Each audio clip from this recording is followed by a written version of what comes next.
History teaches us that the ancient world was ruled by Rome, Persia, and China.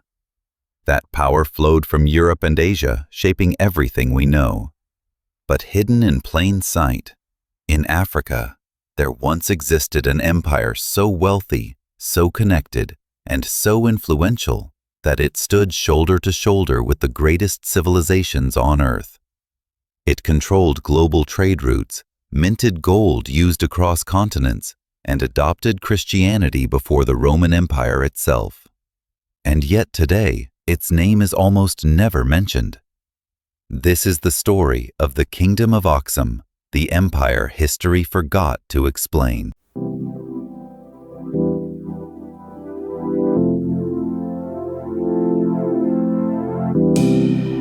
The Kingdom of Aksum, the African empire that ruled the ancient world. Most people think the ancient world was shaped only by Rome, Persia, or China. That power began in Europe or Asia and slowly spread outward. But nearly 1,700 years ago, there was an empire in Africa so influential that it was officially ranked among the 4 greatest civilizations on Earth. An empire that controlled global trade routes, minted gold currency used across continents, built monuments that still confuse engineers, and adopted Christianity before the Roman Empire itself. And yet, most people have never heard its name. This was the Kingdom of Aksum, and its story completely changes how we understand ancient history.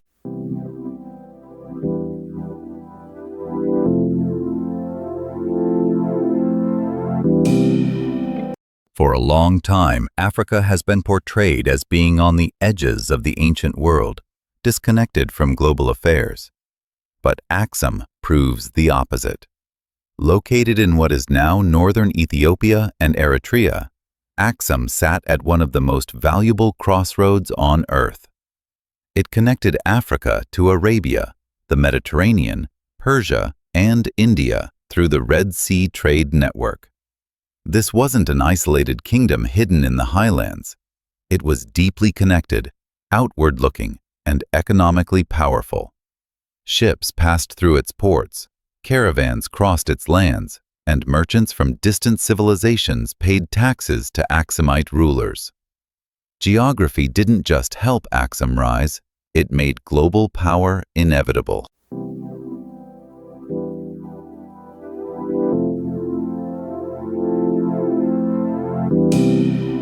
As trade expanded, Aksum transformed from a regional kingdom into a full-scale empire.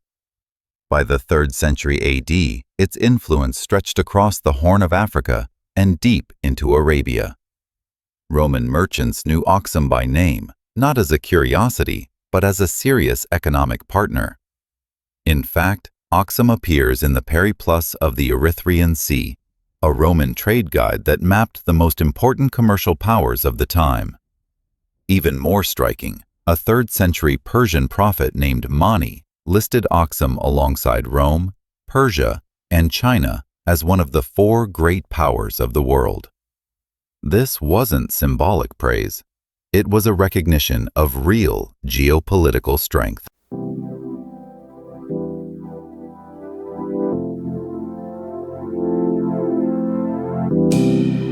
One of the clearest signs of Aksum's power was its money. Aksum was one of the first African civilizations to mint its own gold coins, long before most of Europe could do the same. These coins were not crude or local. They were carefully designed, stamped with the faces of kings, and inscribed in Greek, the international language of trade. That choice alone tells us how Aksum saw itself, not as a regional state, but as a global one. Gold coins only work if other civilizations trust your economy, and Aksum's currency circulated as far as the Mediterranean and India.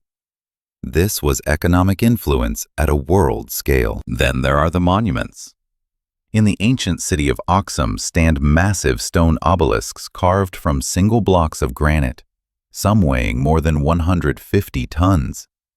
One of them once stood over 100 feet tall, rivaling the greatest monuments of the Roman world.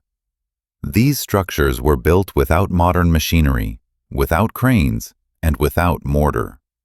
Even today, historians and engineers debate how they were transported and raised. These were not merely tomb markers, they were political statements carved into stone. They announced wealth, authority, and technical mastery to anyone who saw them.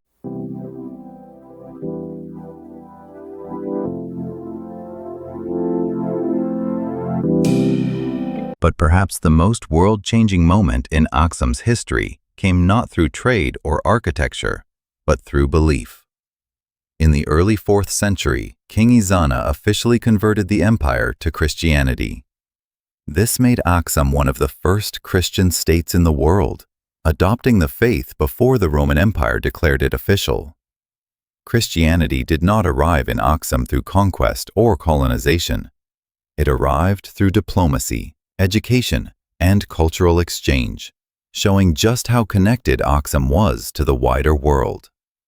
From that point forward, Christianity became deeply woven into Ethiopian identity, surviving centuries of global change. Linked to this religious legacy is one of the most mysterious claims in world history.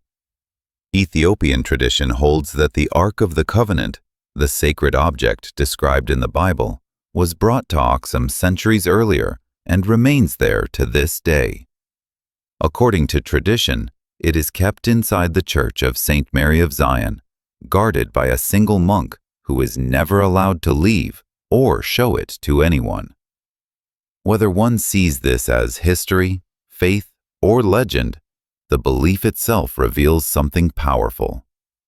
Aksum did not see itself as marginal to sacred history, but as central to it.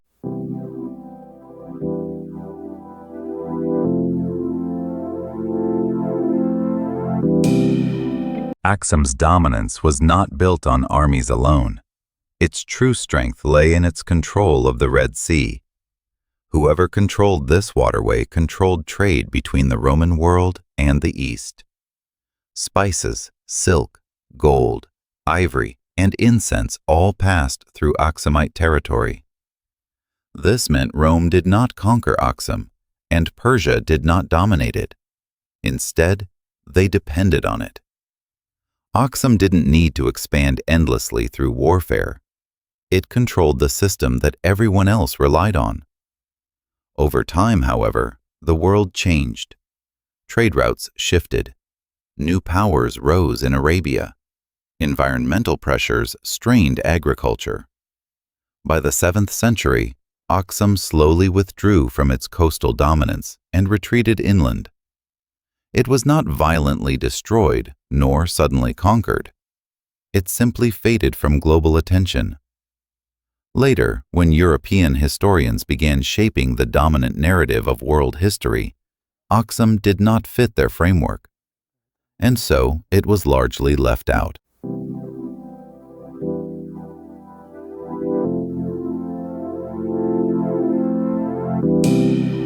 Yet Aksum still matters. It stands as proof that Africa produced advanced civilizations with global influence long before colonial contact. It built cities, managed international trade, minted gold currency, engineered monumental architecture, and shaped religious history. The story of Aksum forces us to confront an uncomfortable truth. History is not just about what happened. It is about what gets remembered. The Kingdom of Aksum was one of the great empires of the ancient world. It was powerful, connected, innovative, and influential. And now, its story is no longer invisible. The Kingdom of Aksum wasn't small. It wasn't isolated, and it wasn't insignificant. It was one of the great powers of the ancient world. The reason you haven't heard its story isn't because it didn't matter. It's because history doesn't remember everything equally. And sometimes, the most powerful civilizations aren't forgotten because they were weak, but because the world never learned how to see them. Now you know. And history looks different.